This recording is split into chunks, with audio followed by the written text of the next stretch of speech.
Welcome. This is Rev Bruce. We do a startup and side hustle tips and pointers.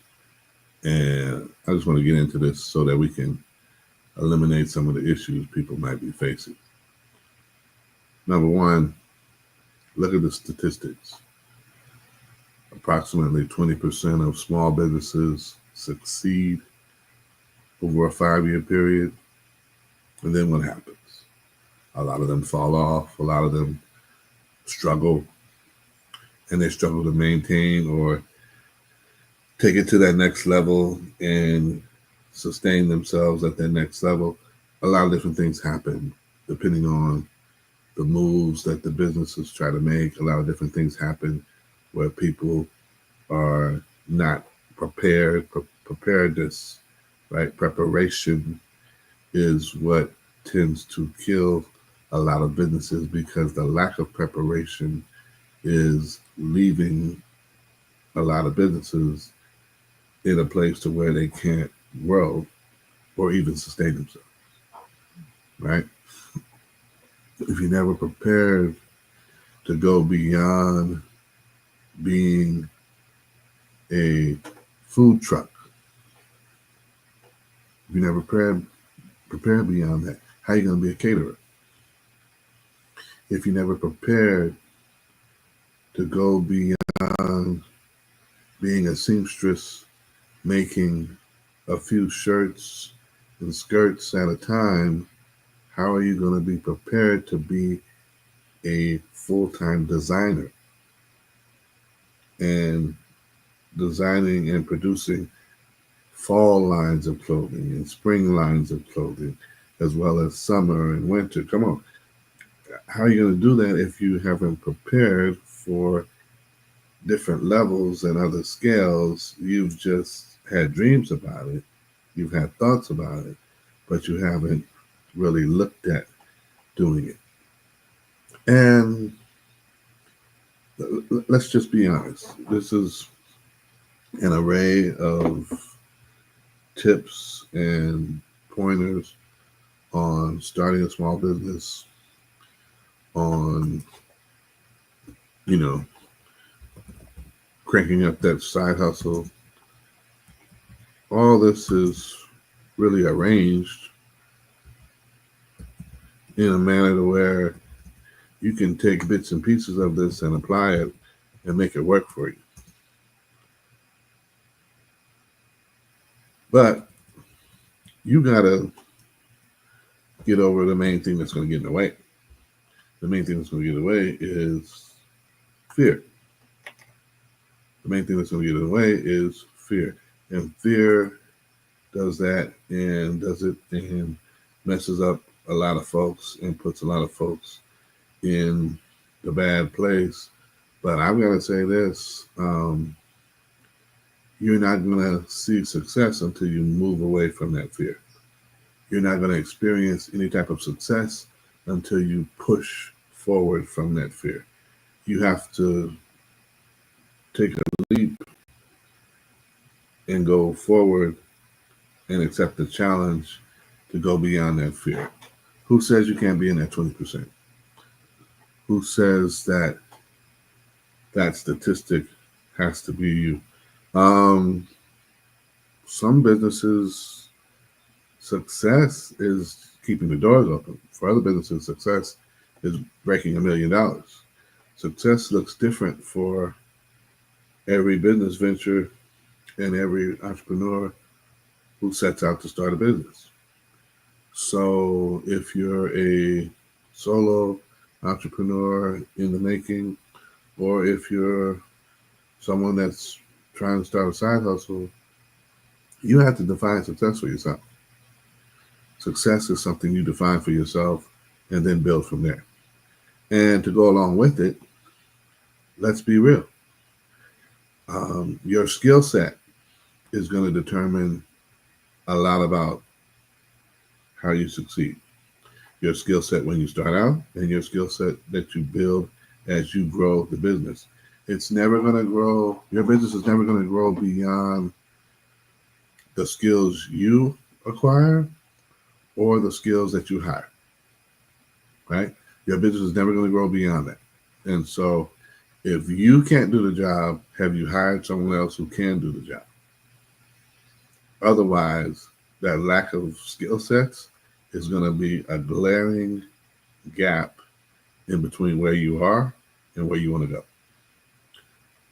That's business 101. I learned that a long time ago at Azusa Pacific. Business 101. You're going to see that where those skills that are missing are going to be the gaps that you need to fill when you go to hire, and that's what you need to fill first. What's missing and essential for your business to grow, right? So those things are going to be essential. Now, a lot of people won't grow because they won't even go because they're fearful. Listen to this.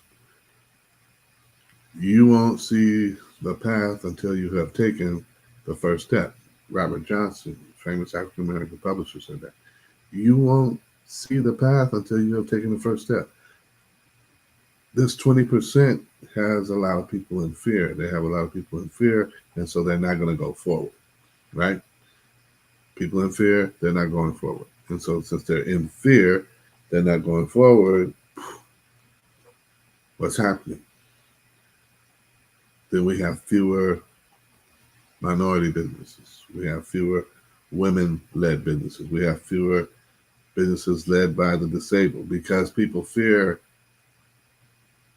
not succeeding. People fear not being able to make it. People fear all of this that comes with the power to launch a business. And so that fear is pushing up against what people know as the known, and the known is working on them. And so don't let fear limit where you will go. Don't let fear inhibit you in making it beyond where you are today and getting to where you want to go. Don't let fear interfere with that. Don't let fear trouble you. Understand it. Accept that you have certain feelings about what's going on with you and this business idea, this side hustle you want to get started, and start building from there. There's some things you need to do and understand about business failure. Most business failure, first off, let me say this in a whole nother way. Launching a business is a major undertaking. I don't care, size, scale, whatever. It's a major undertaking. And so applaud yourself for that, but also be aware of what it involves. Everybody who launches a business isn't ready to apply for an SBA loan. That's going to require 5 to 7 years to pay back. And that's real. Don't get thrown off by that. But what we've got to look at is, is this fear keeping you from moving forward? Or is this fear enough for you to say, you know what, I know that's there, I know that's going on, but I've got to go ahead and take this a whole nother way. What's the fear doing to you as you prepare to launch your business? What's the fear doing to you as you prepare to test out the idea of doing a side hustle? Hey, when I prepared to do Uber Eats, I also did DoorDash, right? Uber Eats and DoorDash. That was my thing, right? What I found out was, based upon how they paid, based upon how the systems and support systems worked, what was working during the week may not have been the same thing that worked on the weekend. And once I had different stuff go on in my life and changes occur, I realized that, oh, okay. Once I got done with everything, I was more leaning into Uber Eats than DoorDash, but I had collected data. I had looked at, the rates I was receiving. I looked at the bonuses that I was receiving. I had looked at the mileage, paydays, what were the fees, what were the extras, right? What were the perks? And from there, I weighed it out and said, I think I'm going to go and lean a little bit more into Uber Eats as a weekend thing as opposed to DoorDash during the week and Uber Eats on the weekends. And I actually ended up giving up entirely on the DoorDash thing. Because guess what? It didn't fit. And when you find out what fits and what doesn't fit, you have clarity. And so that's part of what Johnson was talking about with this path. You don't just get the path immediately. You get clarity along the way, but you've got to take the first step. You've got to make the first move. You've got to get out there. You've got to launch. You've got to leap. You've got to step out. That's how to do it, right? And so 20% of small businesses succeed over 5 years. 20% of small businesses. That's not much. That's hardly anything. So let's look at it this way. This lack of readiness ruins plenty of businesses. This failure to prepare ruins plenty of businesses. This inability to set goals and have an action plan leaves a lot of businesses at the mercy of the market. And so while they're dealing with that, they're having trouble staying afloat. They're having trouble making payroll. They're having trouble with cash flow. Cash flow tends to be a major issue with businesses because you've got it coming in and going out. It's cash flow is the issue. So you've got to have a sustainable, not just idea, but you've got to have a sustainable way of maintaining your business as you identify what your business is about. Can you do it on a small scale? Can you do it part-time? How do you test it out? And in order to do that, you need to do what I would call an inquiry, right? You need to identify what to test, right? An inquiry, identify what to test. And you do that by, like I said, I took on both, multiple weekends, and I did it for about a month and a half, 2 months, testing out Uber Eats, testing out DoorDash. What worked, what didn't work. Look at this, earnings here. This is where I got my top tips. This is where I got the most orders. This is where I picked up the most. You know what I mean? Test it and track it, right? You got an idea, test it. How would you test it? And track it. How are you going to track it? What are going to be your indicators, right? You've got the inquiry with the test, but then what are the indicators? What tells you in testing it that it fits? What tells you when you test it that, oh, this is working, this isn't working, right? It's not guts. It's not a gut feeling. Give up that. Give up that thing about follow your gut. We need numbers. We need data. Let this be a data-driven process, right? Test it and track it. How are you going to test it? And what are you going to track, right? Uber Eats versus DoorDash. Okay, I'm going to test it. At dinner time, I'm going to test it at lunch. Okay, that works. That doesn't work. Got me going downtown a lot. I don't like that. Okay. Got me going over here. Maybe I'm better off over here in this area. Okay. Test it and track it. Okay. How many here versus how many there?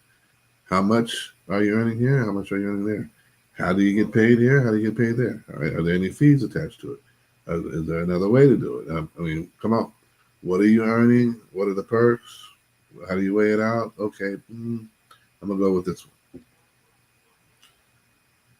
Test it, track it, have your data, know your why, and don't just go what you got. Let the numbers, let the data drive it. It's a process. It's a process. And so I say do that. And I think you can get in there and get in and make it happen. I mean, I know people talk about crowded markets, right? People talk about crowded markets. And I want to say that there is something to be said about the ability to crash and crush it in a crowded market. Right? Look at Cathie Wood in the area of finance. Male dominated industry where older males tend to be more respected and understood and accepted than average women or minorities or disabled. And so here we go. Come into a crowded area, crowded market, and can you crash it and crush it? Can you crash the party and still crush it? That's the question. Do you have enough? That's you have, in order to crash it and crush it, you have to have one of two things, right? And it's sometimes either or a combination of. And one is invention or innovation, right? One's invention or innovation. And when you step back and look at it, you'll understand what I'm saying, because there is not a lot of room for people who don't fit into either of those categories jumping into another market. Otherwise, you're duplicating and imitating. And okay, so what? Right? If you're the next Chipotle, so what? We already got Chipotle. Big deal. If you're the next McDonald's, so what? We already got McDonald's. It's established. Right? You're not going to take anything away from them. They've got customer loyalty. They've got people who've been eating there for decades, generations. Trying to take out McDonald's is like trying to take out Disney.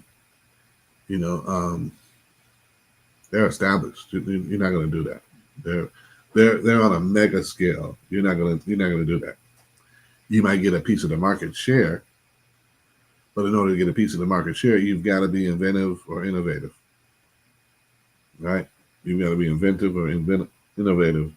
You need invention or innovation in order to snatch that market share and get a piece of the market to, create a customer base. And you can't just crash if you're not ready to crush it, right? And I say that because when we look at the comparison of how to do it, right? And I'll just say how to do it, and you can look at how to do it your own way. But how to do it is like this, right? Um, there's crashing, and then there's creeping. When we're talking about in the crowded market, crashing or creeping.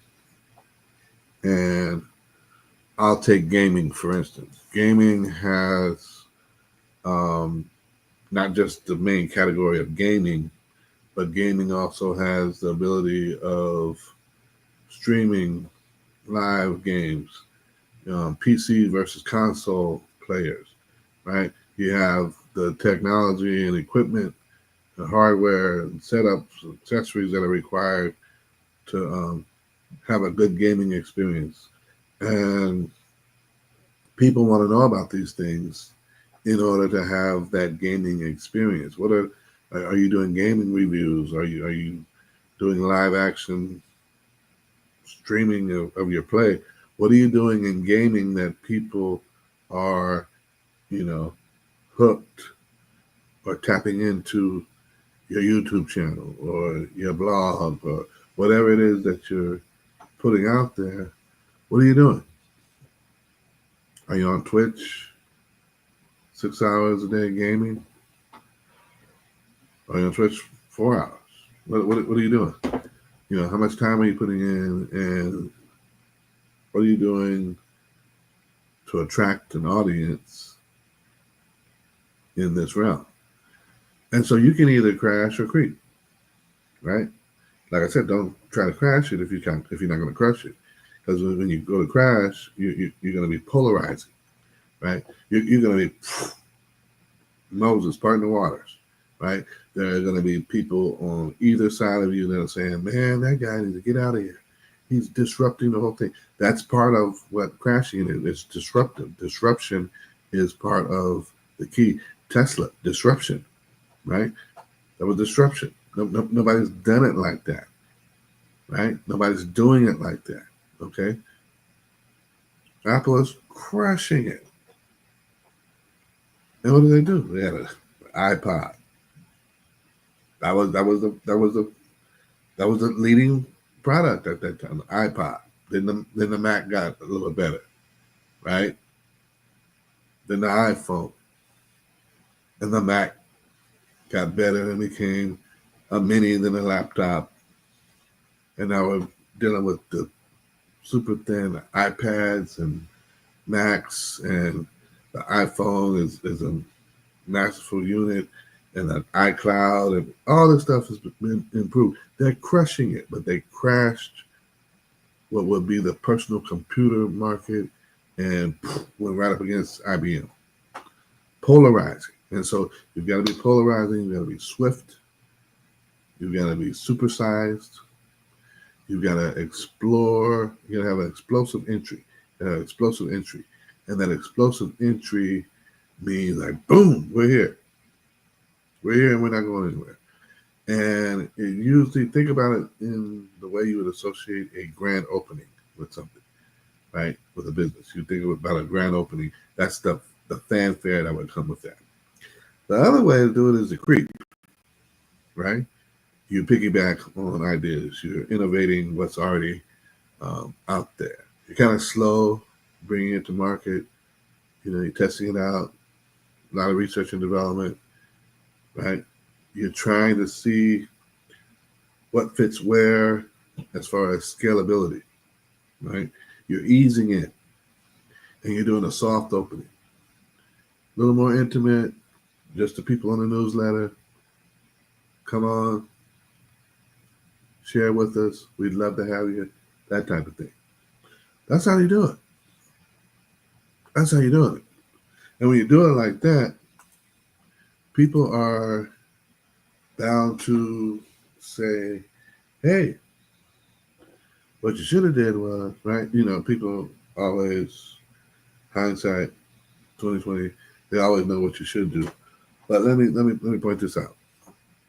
This is real. Your business, your idea, work it out how you received it. My recommendation for starting a business: Start small. Start smart. Use SMART goals. Start step by step. Right? Have your phases of what you want to do, step by step. Here's what I'm going to do. Here's what I'm going to do here. When I get to this point, I'm going to do this. Start strategically, right? And start strong. When I say start strong, have a strong foundation of what it is that you're going to do, right? A strong foundation of what it is and how it is that you're going to make moves and make moves forward to make your business better day by day. That's how I would start. I would start smart. I would start strong. I would start small. I would start strategically. I would start step by step. I would do all that encompassed with identifying what type of structure I want and what type of systems I want. And I say that because you can have a great setup in the wrong structure, and regardless of what system you plug in, it's just not working because it's not structured right. So review that. Look at that. How you set up. Are you going to do LLC? Are you going to do a corporation? Are you going to do a sole proprietorship? If you're doing a side hustle and you're testing it, you don't need to do that yet. Right? If you're doing a side hustle and you're jumping from a hobby to a hustle, you don't need to do that yet. You just need to get started. You just need to see if it fits, if it's fruitful, if it's something that you can and should do. But you need to get some data and get that down on paper so you can start reviewing it. Get that down on your Google Docs, your spreadsheets, and start saying, hey, when I do it like this, it works. What I need to do next is boom, boom, boom, let's go. That's the difference. And so know where you are. Know where you are. Know what you're doing. I would say one of my simple suggestions for anyone who's trying to start a business or launch a short, a small business, make that plan. Make that plan, write it out, step out there and put it in writing, put it on paper, make it to where you can see it and share it with other folks. Have that elevator pitch down pat, right? I would tell people with nonprofits, it's kind of like your 2 to 3 fold statement. This is who we are, what we do, and who or how we help. What more, right?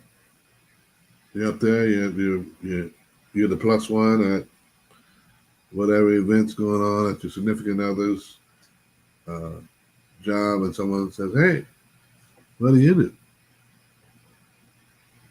What do you tell them? I'm just getting started, but I'll get back to you after I get some data. No, this is who we are. This is what we do. And in the end, the mission is to help these people in this way. And I lay my head down at night knowing I've tried my mission. That's what you do. Don't give up. Keep it going. God bless. But this is how you do it. This is how you get your ducks in a row to get entry into business or side hustle. I hope this helps. God bless.